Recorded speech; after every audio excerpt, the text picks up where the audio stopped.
Pesquisa Atlas Intel divulgada nesta terça-feira aponta que Lula seria derrotado tanto por Jair Bolsonaro quanto por Tarcísio de Freitas e Pablo Marçal. Lembrando que Tarcísio é do Republicanos, Marçal é do PRTB, Lula PT, claro, e Bolsonaro PL. Isso tudo em um possível segundo turno na eleição presidencial do ano que vem. A produção pode colocar na tela o slide com esse recorte. Olha aí, segundo o levantamento, caso estivesse elegível, o ex-presidente teria 48% das intenções de voto contra 46% do petista. Brancos e nulos somam 7%.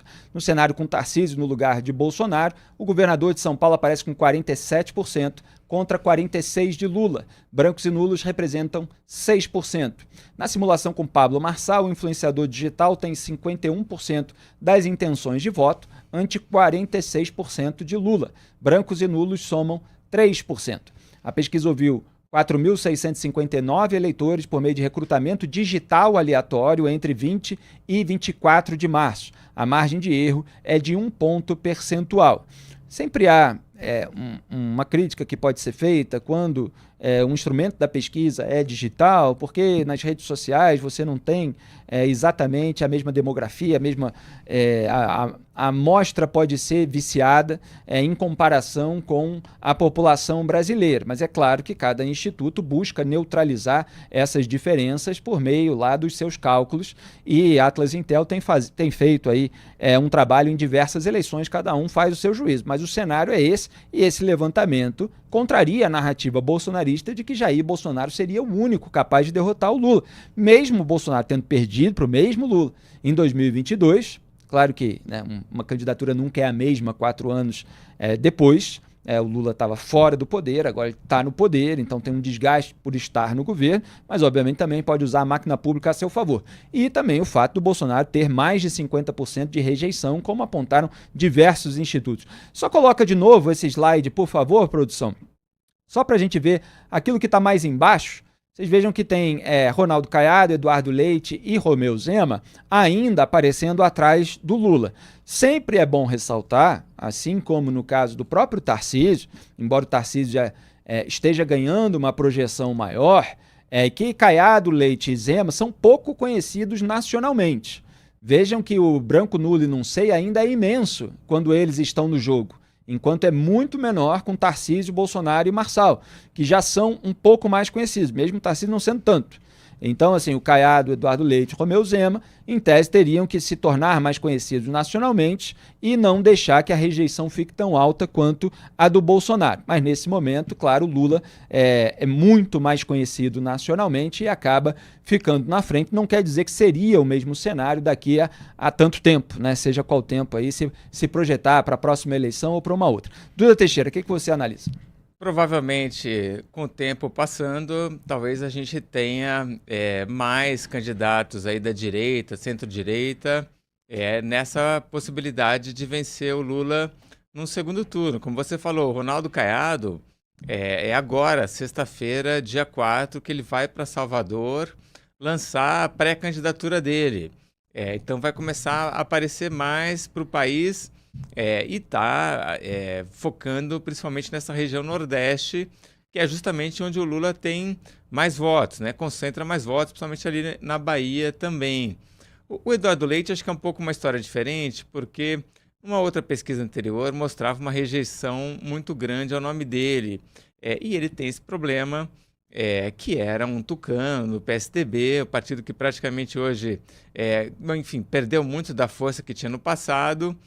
Então ele tem essa rejeição grande. O Zema não tem rejeição, mas também é isso, é pouco conhecido. É mais o pessoal de Minas que conhece o Zema. E tem outros, né, que também podem ganhar mais força. Ratinho Júnior é um caso também, né? É um nome forte do PSD, que também pode entrar em alguma chapa aí com algum desses outros que a gente está falando. Lembrando que Zema é governador de Minas Gerais, Ronaldo Caiado, governador de Goiás, Eduardo Leite, governador do Rio Grande do Sul e Ratinho Júnior, como eu falei, governador do Paraná. O levantamento também aponta que Lula não conseguiu reverter a sua impopularidade, apesar da mobilização de todo o governo em torno desse objetivo, com Sidônio Palmeira lá na chefia da SECOM, Secretaria de Comunicação Social da Presidência da República, entrou no lugar do Paulo Pimenta, mas não adiantou muito não. Vamos colocar a imagem aí na tela? A desaprovação do petista oscilou de 53% em fevereiro para 53,6% em março, conforme o levantamento, ou seja, aumentou a desaprovação. Por outro lado, a aprovação sofreu uma oscilação negativa, passando de 45,7% para 44,9%. Vocês estão vendo ali a linha rosa, como ela está acima da linha azul, desaprova maior do que o aprova. O percentual de entrevistados que não souberam opinar ficou em apenas 1,5%. Doutor Teixeira, não está dando jogo, não está resultando em bons números a campanha de propaganda com uns milhões de reais sendo torrados nesse sentido, como a gente tem acompanhado e denunciado, inclusive, né? Teve uma licitação para contratação de agências de publicidade, era tudo para reverter a impopularidade do Lula, que foi suspensa porque o antagonista ficou sabendo do resultado antes, mostrando como aquilo não era feito da maneira devida, né? Mas, como tudo, no Brasil vai se varrendo a sujeira para debaixo do tapete, todo mundo tem a oportunidade de fazer de novo, né? Às vezes as coisas são feitas na base do se colar, colou, e se não colar, tem uma nova chance para tentar fazer de uma forma mais esperta. Diga, Duda. Felipe, se o quadro da aprovação e desaprovação for esse mesmo e não mudar, aí a situação é uma tragédia para esse governo, porque teve muita coisa que foi feita, né?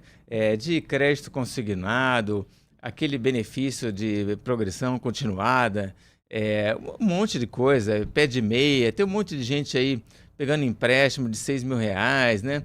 Para pagar depois com garantia do FGTS. Fralda geriátrica, sempre lembro das fraldas geriátricas, né? Não cheguei nessa idade ainda, mas todos os remédios do Farmácia Popular de graça, isenção de imposto, de imposto de renda até R$5.000, e algumas dessas coisas, principalmente essa, né, a isenção de imposto até R$5.000, são muito populares, né? As pessoas aprovam isso. Então, eu até acho, Felipe, que em algum momento tudo isso que foi feito vai melhorar um pouquinho a aprovação do governo. Agora, eu acho que o efeito não vai ser de muito longo prazo, né? E aí realmente a situação vai ficar bem complicada para o governo Lula. Porque é maquiagem, né? É distribuição de migalhas, não é uma política econômica sustentável que tem o efeito geral permanente. E vamos ao próximo item da pauta, que está diretamente ligado a um dos recortes da nova pesquisa Atlas Intel, divulgada nessa terça-feira.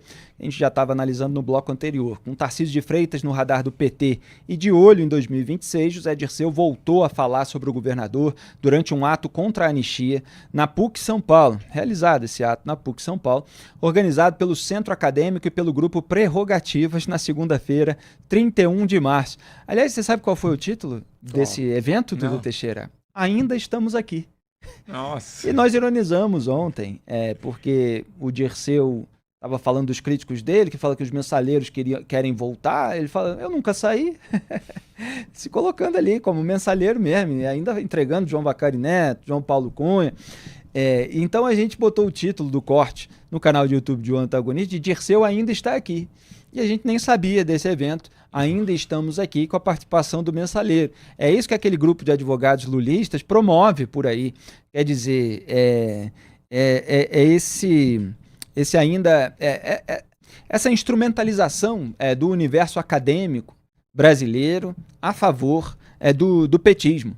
O ex-ministro de Lula afirmou que a direita não quer Bolsonaro como candidato e acrescentou que a elite de São Paulo já abraçou o Tarcísio. Vamos assistir. Então nós estamos num momento histórico que um governo como o do Lula e a oportunidade de reelegê-lo. Bolsonaro vai responder pelos crimes que cometeu. A direita não o quer como candidato, não o quer como candidato. E vai ameaçá-lo com a prisão sem indulto se ele continuar fazendo o que ele quer fazer. O candidato dela chama-se Tarcísio Freitas, governador de São Paulo. E a elite de São Paulo, já vou terminar, viu? A elite de São Paulo já o abraçou, porque ele está prometendo algo. Eles quebraram o pacto político, o golpe contra a Dilma. Começaram a desmontar o Estado Nacional no governo do Collor, do Fernando Henrique, agora querem completar. E querem romper o pacto social, porque queriam que nós o fizéssemos, fazendo uma política fiscal agora, que significava romper o pacto social. Na verdade, o que o Tarcísio está prometendo para eles? Está prometendo a privatização da Petrobras, do Banco do Brasil, da Caixa Econômica, do BNDES, da Previdência. O que está em jogo no Brasil hoje, quando os bolsonaristas vão aos Estados Unidos pedir apoio para o Trump, pedir apoio para o governo americano, isso é traição, é crime de alta traição. É crime de alta traição. Então, nós temos que nos dar conta, falaram aqui, no Brasil tem seus oligarcas, falam muito dos oligarcas russos, mas nós temos nossos 6 oligarcas, que estão aí, já se constituíram nos últimos 30 anos. Nós já sabemos o que os ricos brasileiros, a elite brasileira pensa. Né? Quer dizer, esse discurso populista, que tenta jogar a população de baixa renda contra a elite malvada, na boca do José Dirceu, é um escárnio, porque ele estava associado à ala podre da elite brasileira no escândalo do Petrolão. São as empreiteiras amigas, os donos dessas empreiteiras, são os empresários mais ricos do país, mancomunados com o poder. É essa turma que estava pagando suborno para políticos que foram acusados justamente pelo recebimento de propina, como José Dirceu.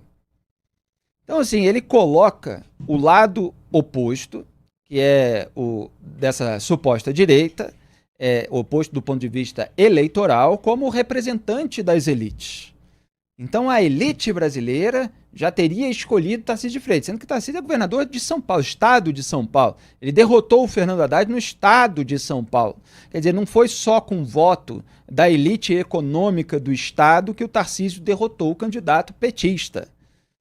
Então, o Dirceu, ele é parte da elite vermelha, aquela elite que faturou milhões quando estava no poder.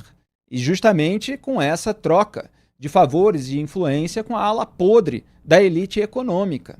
Então, é um discurso que não se sustenta na realidade. Ele ainda usa, inclusive, o anti-imperialismo yankee, aquele discurso antigo do petismo. Não, o bolsonarismo está recorrendo ao governo Trump. Isso é crime de alta traição.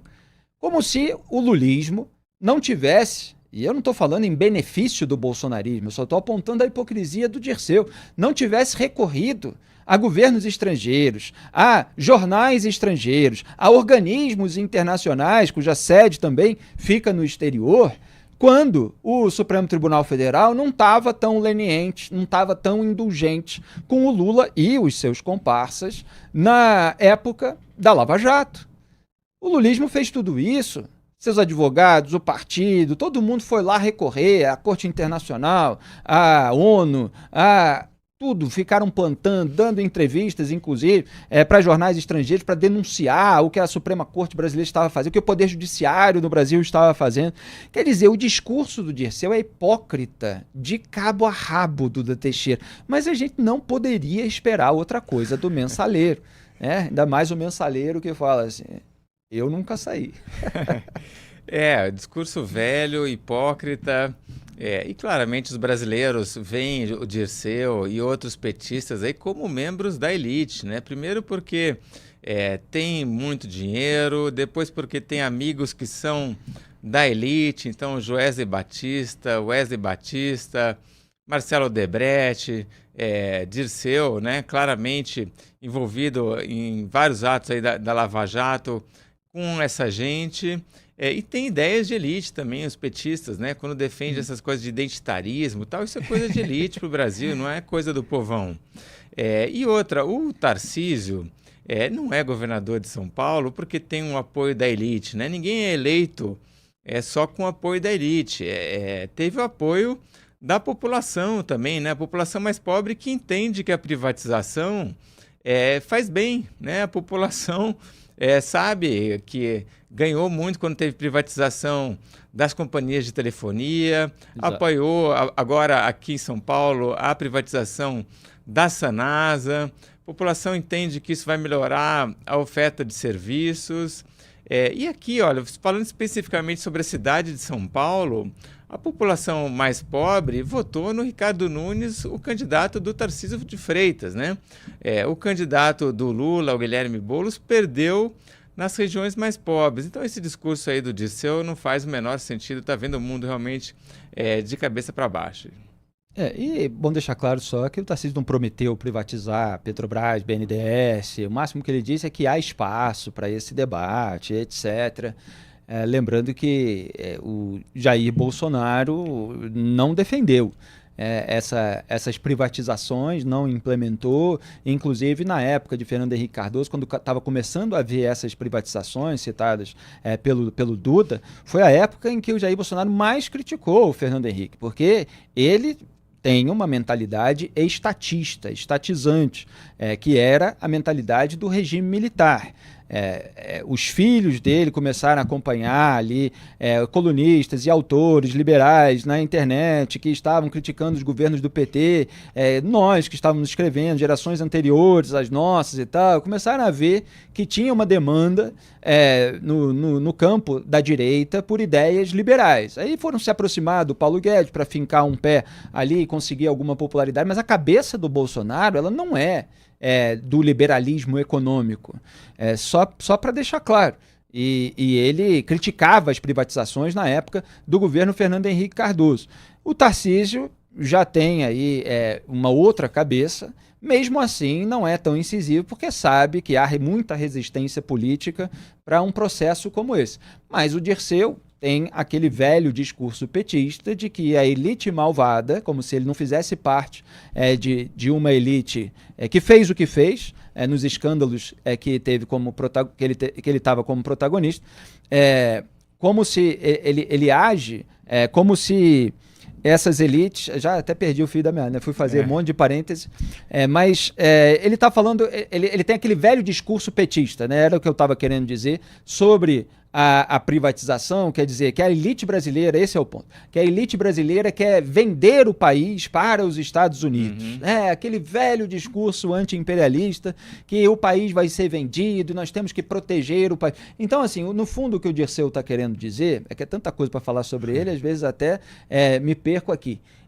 Que é o seguinte, é melhor deixar o Brasil com a gente. Deixem o Brasil com o José Dirceu, é o que ele está querendo dizer. Aquele que, quando se referem a mensaleiro, ele fala, eu nunca saí. Então, o que eles fizeram com a Petrobras não privatizada? Eles fizeram uma privatização, entre aspas, que é a pior de todas. É quando a companhia, que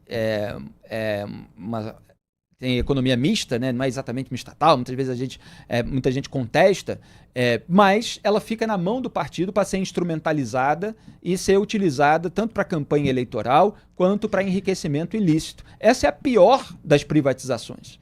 Então o Dirceu é representante desse tipo de privatização, que é a privatização partidária da máquina pública, que ela não fica a serviço do interesse público, a serviço do povo brasileiro, ela fica a serviço de mensaleiro. Duda Teixeira. E como é que alguém no governo consegue defender, por exemplo, que o Correios, uma estatal, continue nas mãos do governo, né? É uma coisa completamente equivocada. O Correios hoje está na mão de um advogado daquele grupo Prerrogativas e teve o maior déficit na história, né? A gente não precisa do Correios, consome um dinheiro absurdo do Tesouro e não apresenta um bom serviço. Então, assim, essas estatais que são ineficientes, são caras, são a maior propaganda que a gente pode ter da privatização. E o brasileiro entende, sabe muito bem disso, e não é esse discurso mofado aí do Dirceu que vai fazer as pessoas mudarem de opinião. Aliás, a gente fez uma capa da Cruzoé, Operação Lava Dirceu. Arquiteto do Mensalão e do Petrolão retorna com apoio de petistas e do Centrão. Produção, pega isso aí, depois a gente lembra aqui. É só porque a expressão que eu estava querendo usar para o universo acadêmico agora, com auxílio do Prerrogativas, é a Operação Lava Dirceu agora no meio acadêmico, Duda Teixeira. O Dirceu vai virar uma referência agora para estudantes, uma referência intelectual. É mole? Olha, eu citei a capa da Cruzoé sobre José Dirceu, a produção pegou aí. Pode colocar na tela, só para lembrar. Olha aí. Operação Lava Dirceu, arquiteto do Mensalão e do Petrolão, retorna com apoio de petistas e do Centrão. Quer dizer, foi capa na Cruzoé E, obviamente, a gente está vendo tudo acontecer agora de uma maneira mais ostensiva, né? A gente sempre analisa na raiz e sempre acaba fazendo isso num registro de capa, num capítulo importante da história, aquilo que depois vai ficar mais à vista do restante da sociedade. Um dos motivos pelos quais vale a pena assinar cruzoe.com.br, a revista que está lá todo dia no portal, claro, mas que tem a sua edição caprichada que sai toda sexta de manhã. Diga, Duda. Felipe, eu estava lembrando aqui que há alguns dias eu defendi até que esses petistas históricos, tipo José Dirceu, tivessem por aí essa liberdade para falar, né? Porque ele, como um personagem folclórico, na época eu até comparei com o José Mujica, lá do Uruguai, né? Eu falei assim, olha, ele é muito útil para ter um efeito didático. Vai num centro acadêmico, que foi o que ele acabou de fazer, né? Ele foi num evento do Centro Acadêmico da Pontifícia Universidade Católica aqui de São Paulo e vai lá e fala essas coisas, que porque o governo americano, né, contra a privatização. Então eu acho que é isso, eu acho que é bom ter esses dinossauros falando, porque aí você mostra para os alunos, olha só, era assim nos anos 70, né? Olha só, né? As pessoas podem até ter uma relação ali emocional, né? Falei, puxa, olha só, o cara é autêntico, né? Que bacana, né? Estuda nos livros de história como que era isso, essa esquerda dos anos 70 e vê ali ao vivo. Acho que tem uma questão didática aí que é importante. E ele fala isso numa universidade privada que tem estudantes de elite, né? Quer dizer, só para complementar aí toda a hipocrisia do discurso.